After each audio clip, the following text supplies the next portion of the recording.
Hello everyone, let's try straight into custom connectors.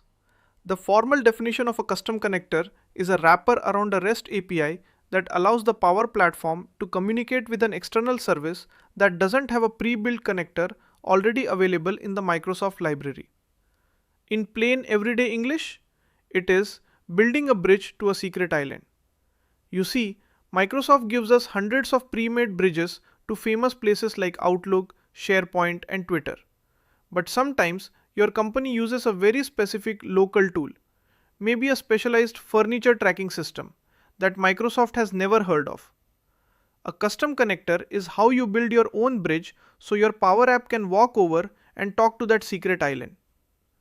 Imagine you have a local laundry management database. It's not on the public list, but it has an open door, an API. By building a custom connector, you are basically giving your Power App a translator that speaks laundry language. Stay with me here because this is how you make your applications truly limitless.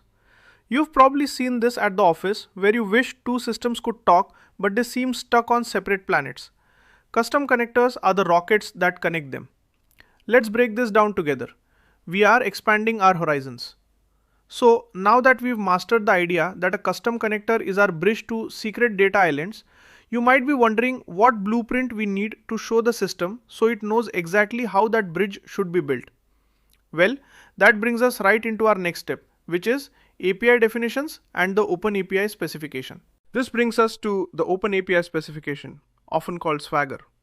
The technical documentation describes this as a standard machine-readable format for describing REST APIs, detailing all the available endpoints, the parameters they require, and the structure of the data they return.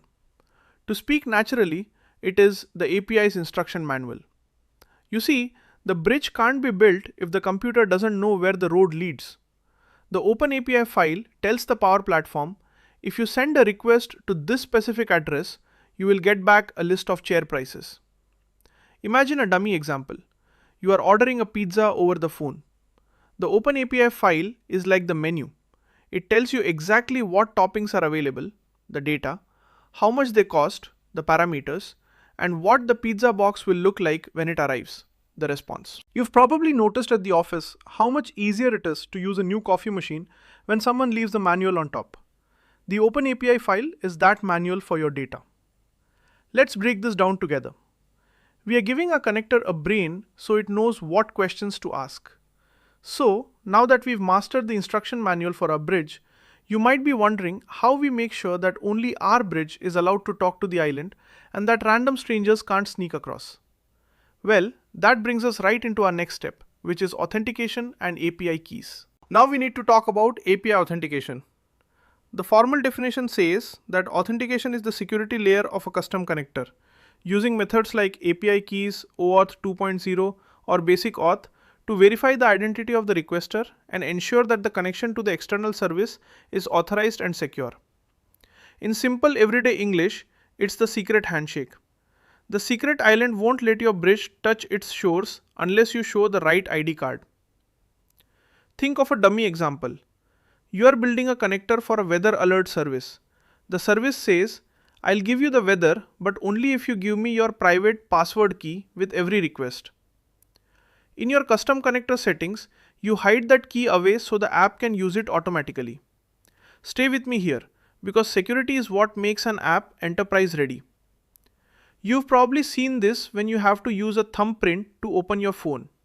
Authentication is that digital thumbprint for your data. Let's break this down together. We are making sure our bridge is for members only. So now that we have mastered how to perform the secret handshake and keep our connections safe, you might be wondering how we actually test the bridge to make sure the data is flowing across without getting lost or garbled. Well, that brings us right into our next step, which is testing and debugging the connector. This brings us to the connector test tab. The technical documentation defines this as a specialized environment within the custom connector wizard where you can perform live, get, or post requests against the API to verify that the headers, bodies, and status codes are returning exactly as expected before the connector is used in an app.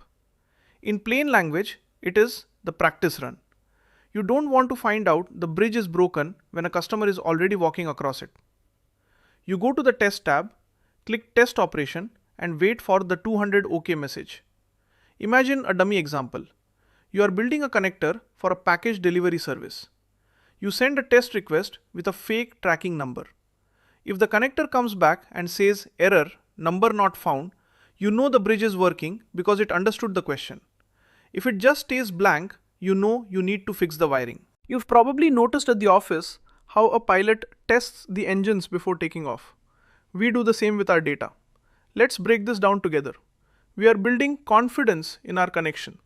So now that we've mastered how to test our bridge and make sure the engines are running smooth, you might be wondering how we take this bridge and actually plug it in to our Power Automate flow so it can start doing real work.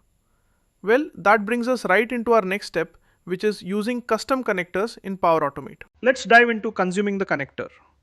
The formal definition describes the integration of the custom connector as a trigger or an action within a cloud flow, where the outputs of the API call, such as JSON objects, are passed and made available as dynamic content for subsequent steps. To put it very simply, it is turning the bridge into a tool. Now that the bridge is built, it appears in your list of connectors just like Office 365 or Excel. You can say when a new order arrives, use my secret island connector to check the stock. Imagine a dummy example. You have a custom connector for a local currency converter. In your flow, you send $100 to the connector and it hands you back 8,300 rupees. You didn't have to build the math, you just use the tool. Stay with me here because this is where your app becomes hybrid. Half Microsoft, half your custom business. You've probably noticed at the office how some apps feel like they know everything. It's because they have lots of these custom tools plugged in. Let's break this down together. We are making our automation smarter. So now that we've mastered how to use our bridge as a tool in our flows, you might be wondering how to share this amazing bridge with your whole team so they can build their own apps with it too. Well, that brings us right into our next step, which is connector sharing and environment lifecycle. Finally, we reach sharing an ALM for connectors. This technical area focuses on the share settings within the Power Platform and the process of including custom connectors in solutions so they can be moved from test to production environments along with your apps and flows. In our relaxed classroom tone, it simply means letting everyone across the bridge. As a trainer with over 25 years of experience, I've seen that the best bridges are the ones that the whole company can use. You don't want to keep the secret island to yourself. You package the connector into a solution and move it to the live office. Now, everyone on your team can see the laundry management tool in their own apps. Imagine a dummy example. You are a librarian. You didn't just build a bridge to a new library, you gave everyone a library card. Let's break this down together. As builders, we are the architects of company-wide intelligence. We've looked at the bridge to the secret island, the menu instruction manual, the secret handshake, the engine's practice run, turning the bridge into a tool, and finally giving everyone a library card. We've mastered extensibility, custom connectors, and API integration. You now know how to connect your intelligent apps to anything and everything in the digital world. Well, that brings us right into our next chapter.